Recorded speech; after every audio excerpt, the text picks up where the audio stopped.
Alright gamers, today it's time to test out your cooking skills with Ristorante Italia. Let's check it out.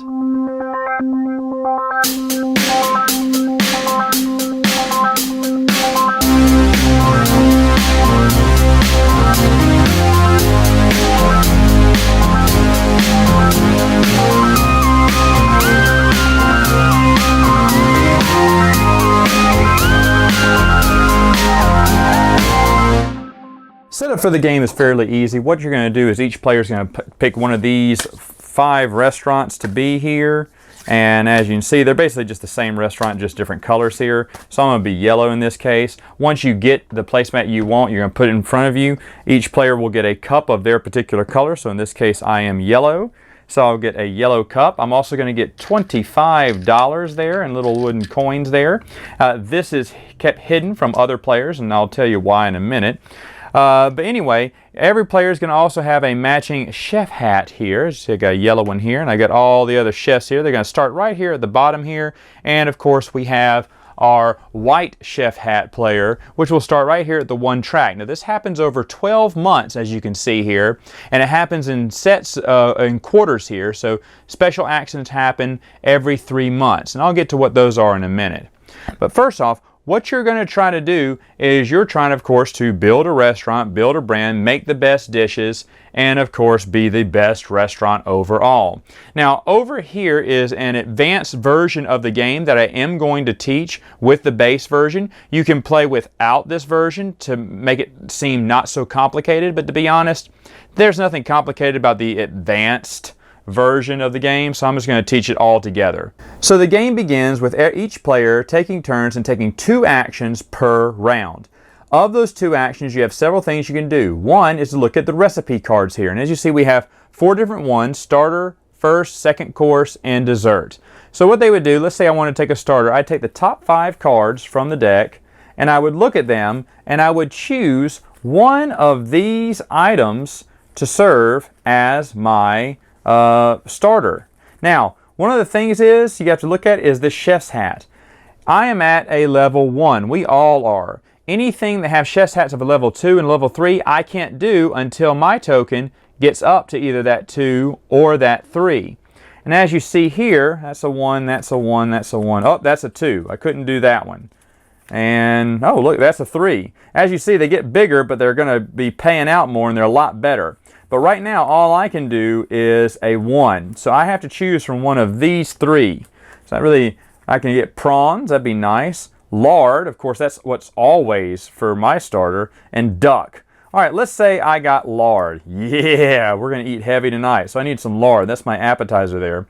A few other things to notice in this game, and I'll talk about this later, is that you have 2 icons here, and some of the icons are different. It depends on what you have here, and that is kind of important in the game, because if you get all matching icons of all 4 courses, you're going to get bonus points in the game. You're going to get these little chits here that are going to, you know, see, I got the chicken wing, so I'm going to get the chicken wing chit and put it there. That's actually going to be an extra 10 points. If all of mine have chicken on them, or this meat token on it, I'm going to get 10 extra points at the end of the game. Now, if you see, if all of them have this flour, or the other one is a fork, here's all the different icons you can choose from here. I think this means fine dining, this means family restaurant. If all 4 of yours match on the right hand side, you're going to get 15 points bonus during the end of the game, and you would take the, you know, little token and put it on your player board. So that's just other stuff to keep in mind during the end game sequence, and definitely when you're picking it. So maybe I do want to pick lard here even more than I want duck, because it does have the little family icon as well. Maybe I'm going to try to build both. Now, what it is I will have to build this, and once I build it, I'm going to get $7 every round. And then, of course, this is prestige, or victory points. And then here you see I have a wine here. Now, that's going to come in handy later on in the game on choices I make. So let's say I do this as my first action. Now, another one of my actions, for my second action, I can go shopping. And as you see, the markets are divided into meat, fish, dairy, fruit, and vegetables. I can go shop in any market and buy 1 item. And so I need lard, so I go to meat, and there happens to be lard right there. Yummy, yummy lard. So I get some. Well, it cost me, see the dark number there, it represents how much money it cost. It is 3 coins. So I have to pay 3 coins, but I can get that lard. Once I do that, I'm going to go up here at the top and I'm going to pick, and the game gives you these little crates. You put them together, little cardboard crates. They're really cool. And they give you one for each food area. And so for meat, I would just take the lard, I'd put it in my little cupboard there to make that starter later on. And I would replace it with another token randomly selected from there, and it is pork now. All right, now let's say that I didn't want to do lard. Let's say I wanted to do duck instead. Remember that other one that said duck? Well, if you see here, there is no duck in there. Well, what would I do? Well, for one of my actions, in addition to shopping, I can clear the board of all the tokens, throw them in the trash here, the little trash icon. There's trash icons all for each market here. And I could dole out 6 new meat products and hopefully this time get some duck. And hey, I did. I found some duck that I could buy. And of course you can do that during your shopping action if you cannot find the item that you're looking for. Now, other actions that you can do is, of course, you can look for wine. Now, remember earlier on I told you there's certain wine here on each of these cards. If I can get a matching wine, this will give me a bonus 3 points to this meal. So let's see if I can find it. So as one of my actions, I could have gone through the top 5 cards here, and I look through them, and I see different types of wine, red and white, but I don't see any that match. Mine was a red wine, and these 2 red wines are in there. You know what? I think that was in the duck. I should have gone for duck, man. But if it does match, and let's see, maybe it's the prawns here. Oh yeah, the prawns have it. See, the prawns have that white wine. If it matches, if I had to get this wine, it's going to cost me $9. It'll pay out 17 every round, and of course give me 3 prestige points at the end. But on top of that, I get 3 bonus points if I serve these 2 together. That's always nice. Now, as you see on your player board, you can actually get up to 3 different wines. So you want to choose carefully of which ones you get, as you see here. Of course, you can get 2 of each course, as you see indicated on the bottom there. So that means at first you may be getting just 1 chef hats, and as you're moving up on the board, you may want to recook those and get better recipes for 2 and 3 chef hats to just get better courses around the game. Now, all the other actions I can do are represented in the advanced version of the game. So let me go through these.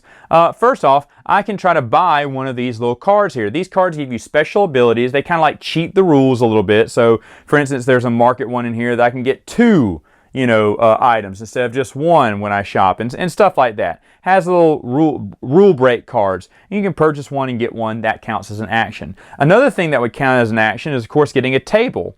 And you get these tables here, and they're wooden tables. You start off getting a wooden table, then a nicer table, then a very fine dining table here. And buying these would cost you something, but it would actually generate more money for your restaurant. You would put here, and you can get up to 3 here, so you get up to 3 tables, and you could get that much more income. And that's all that tables really do. They bring you a little prestige, and they bring you lots of income. Another thing I could do, I could go here, and I could get one of these spice cubes. And what these spice cubes are is they're very important. Like during the game, and this comes in later on when we're scoring points for food items, I can change this 4 into a 5 if it has a little cube on it. The cubes add little prestige points on it, and that comes in very handy when I am trying to impress the food critics here. So these may come, they don't seem like much, but these would come in handy later on in the game. And then finally there's here, I can pay $10 and I can take this token and get a cooking lesson. And what a cooking lesson does, it puts my pawn up, I'm yellow, so I go up 1 on the track.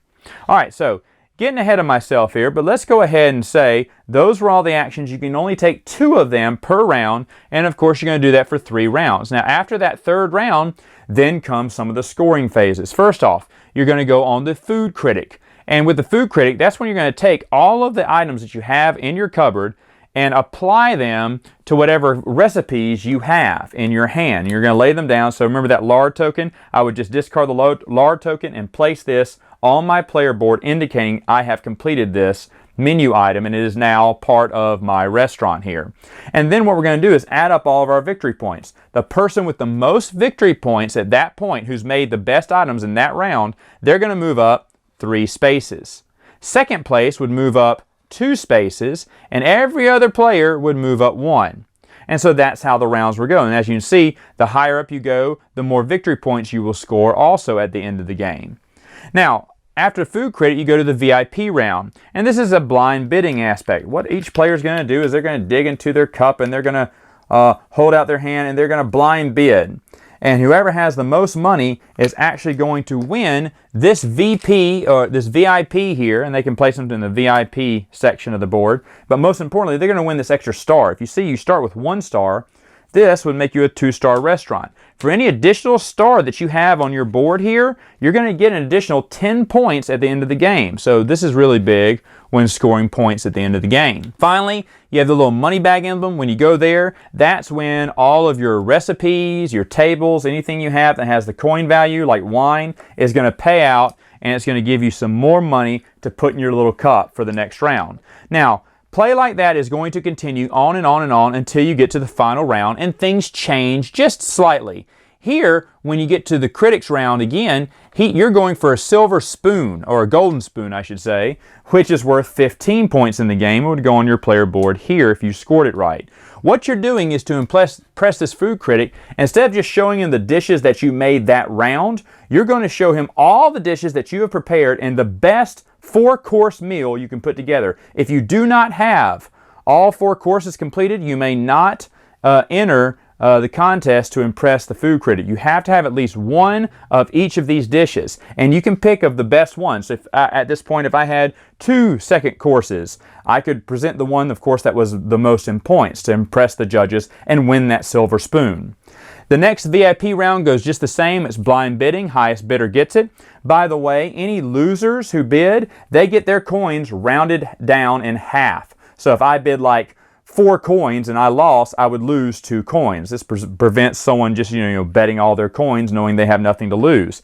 You can bet big, but if you bet 10 coins, you're going to lose 5 of them. That's really going to hurt you in the game because money is tight sometimes.